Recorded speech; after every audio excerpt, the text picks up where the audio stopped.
Assalamualaikum warahmatullahi wabarakatuh. Perkenalkan, nama saya Anggi Aulina Kofifa dengan NIM akhir 009 dari kelas Mazawa 6A. Kali ini saya akan mempresentasikan manfaat investasi. Sebelum kita membahas dengan manfaat investasi, kita harus mengerti apa itu arti investasi. Kata investasi secara etimologi berasal dari bahasa Latin yang disebut dengan investor, yang berarti memakai, dan dalam bahasa Inggris disebut dengan investment, yang memiliki arti menanam. Secara istilah, investasi adalah aktivitas penempatan modal baik berupa uang atau aset berharga lainnya ke dalam suatu benda, lembaga, atau pihak dengan harapan modal dari investor kelak akan mendapat keuntungan. Investasi sendiri ada dua macam. Yang pertama, investasi konvensional dan investasi syariah. Investasi konvensional yaitu investasi yang berbentuk portofolio efek tanpa berdasarkan syariat Islam. Dan di sini investasi konvensional hanya mementingkan mendapatkan keuntungan semaksimal mungkin, sebanyak mungkin. Yang kedua, investasi syariah.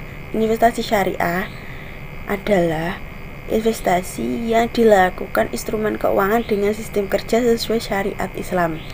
Dalam hal ini, instrumen investasi tersebut memiliki ketentuan yang diawasi oleh Majelis Ulama Indonesia atau MUI.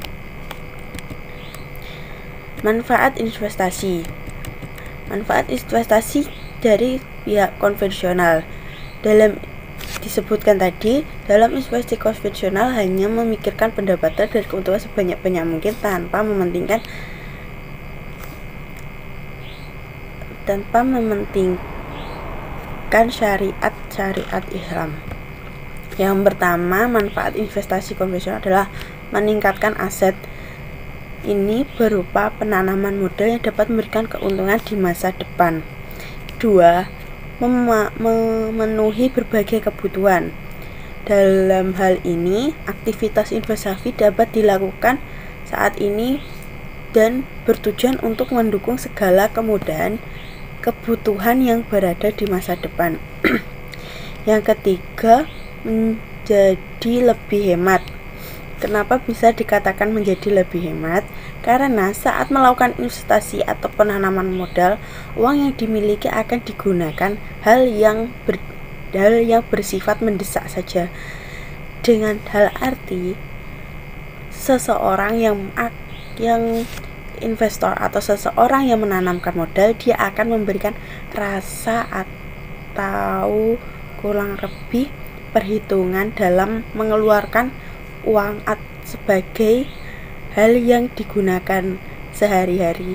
Dia hanya mementingkan kebutuhan primer atau kebutuhan mendesak atau kebutuhan yang lebih penting daripada segalanya.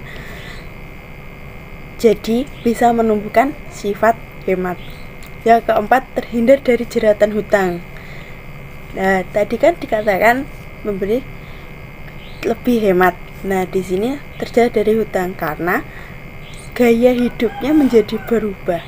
Gaya hidup berubah jadi sederhana dan hanya mementingkan kebutuhan yang dibutuhkan. Oke, selanjutnya, manfaat investasi syariah. Di sini ada 3. Yang pertama, bersifat halal. Investasi syariah merupakan investasi yang berdasarkan syariat Islam, otomatis sifatnya halal dan boleh dilakukan oleh seluruhnya. 2. Meminim risiko penipuan. Dalam investasi syariah akan selalu menghindarkan hal-hal buruk seperti penipuan, pemerasan, dan tindakan buruk lainnya. Selain itu, investasi syariah biasa menjunjung tinggi prinsip transparansi, di mana investasi syariah seperti suku biasanya akan melakukan pelaporan sedetail soal proses bisnis perusahaan. Yang ketiga, terhindar dari riba. Riba merupakan suatu yang haram dalam prinsip Islam. Investasi syariah terhindar untuk memberikan alternatif investasi yang halal. Jadi, penghasilan yang pada investasi biasanya akan membentuk hasil atau margin fee dan imbal hasil lainnya. Itu tadi adalah pemaparan dari manfaat investasi. Sekian, saya ucapkan terima kasih. Wassalamualaikum warahmatullahi wabarakatuh.